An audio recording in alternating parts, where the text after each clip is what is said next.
Hey guys, it's Pantoja, and I want to talk about more ideas for indie animation projects that you guys can pursue. Now, I did a video talking about other types of projects that aren't necessarily pilots because I feel like that's a lot of the gist that a lot of people starting their own indie animation studio want to do. They want to make half-hour episodes to compete with mainstream studio work.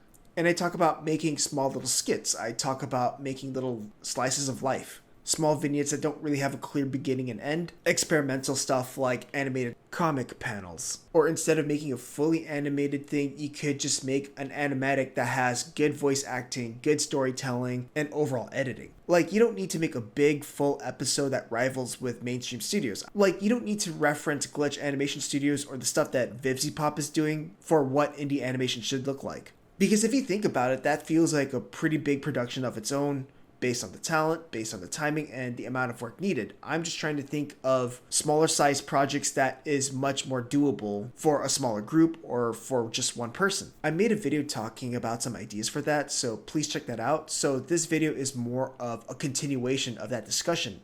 Now, here's an idea that I'd like to propose for any of you guys out there. What if your original character is the project itself? So what I'm trying to say is you make a character, but you don't necessarily have a full story figured out for this character, but you kind of have a clear personality, what their character is, and what their weaknesses, what their strengths are, and what they want to achieve. So what if your project just revolves around the idea of just having your character just be themselves? So here's an idea that I'd like to shoot out, and maybe this could be a really fun assignment that you guys can do as a personal creative project down the line. So what if, let's say, you come up with an OC, an original character, and make them a virtual influencer or a virtual social media account? And I'm thinking of people in our industry and in our field that love to role play. They love to play Dungeons and Dragons. They have their own avatar, their online personas, or the idea of a VTuber, right? And you can just make them do small things that is very ingrained with their character. You can also make your characters and animate them or drawing them participating in a trend within the social media space.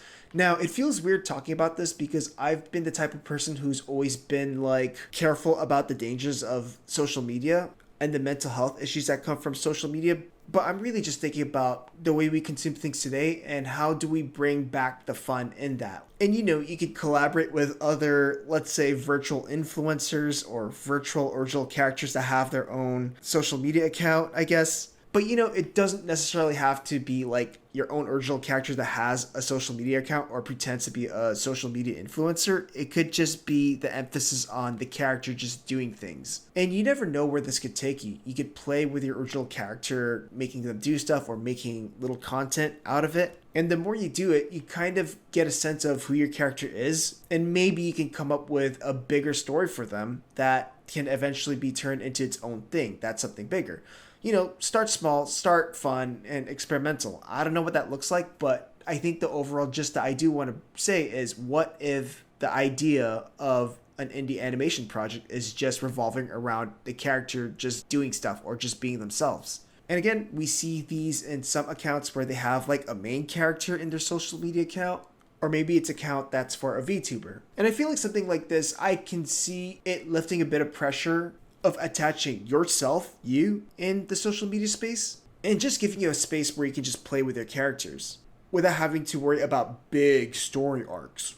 So that's an idea that you guys can try and figure out. Now, the next one is more of the same idea, but instead of the character, what if you have this world inside your imagination and you have a vision for what this world is, the purpose of this world, certain logistics and politics and stuff regarding this world? What if you made animation snippets that showcase what this world is? So, the show Scavenger's Reign? Did you guys know that it used to be a short film?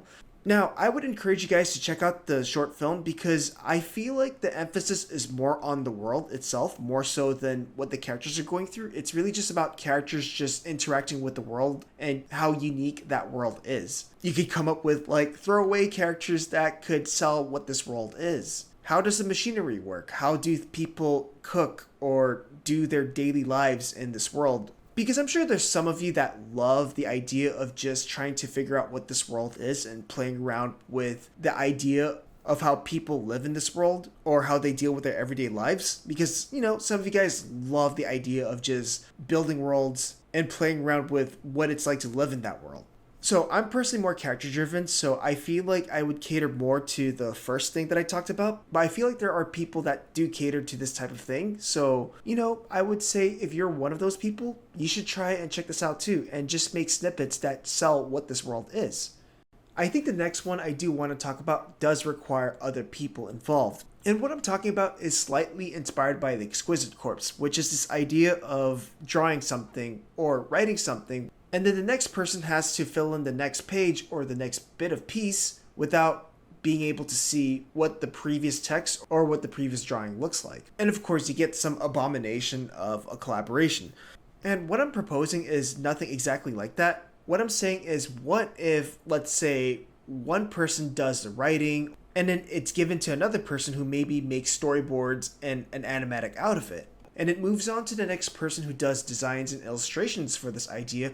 And then it moves on to the person who tries to animate these characters.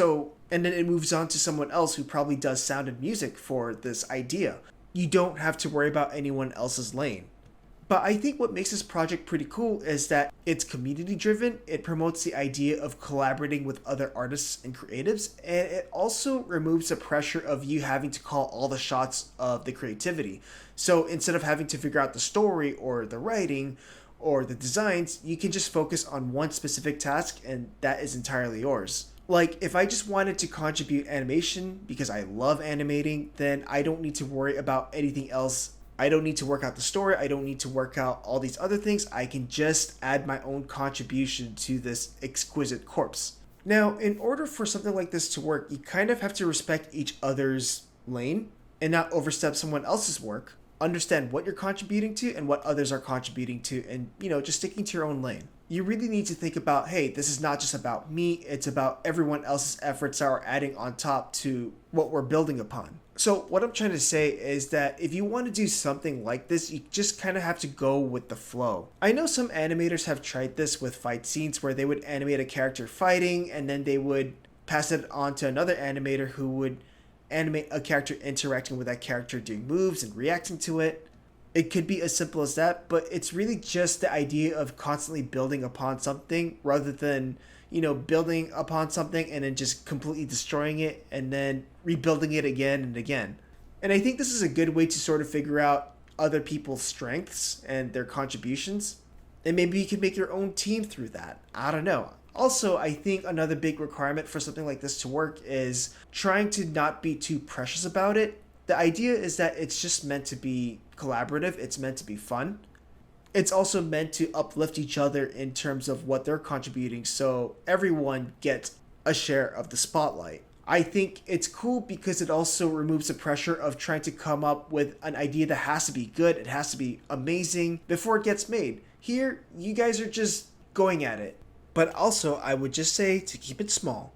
So for this video, I just wanted to talk about those three things. The first one I talked about is making the OC, your original character, being the project itself. The second one is making material and content that's for world building, if you have an idea for a cool lived-in world. And the third being sort of like a light play on an Exquisite Corpse, which is the idea of one person does one step, it moves on to another person who does the next step, it moves on to another person who does the next step. And if there's any other ideas that I can think of that's worth sharing as an idea for a small animation project that you guys can do, I'll share it sometime in the future. But these are the ones I just wanted to talk about today because they were just so fresh in my head. To me, they sound like cool ideas that aren't super burdening. It's a lot of playing around. And that's something I want to encourage more out of my viewers who also do animation. Anyways, that's all. Bye. Interested in learning hand-drawn animation or learning how to finish an animated shot from beginning to end? Have a look at the store where you'll find the complete Introduction to 2D Animation video course, tutorials, and other resources. Learn classical animation approaches, drawing, lectures, techniques, and other process videos. Visit the store through the link in the description below.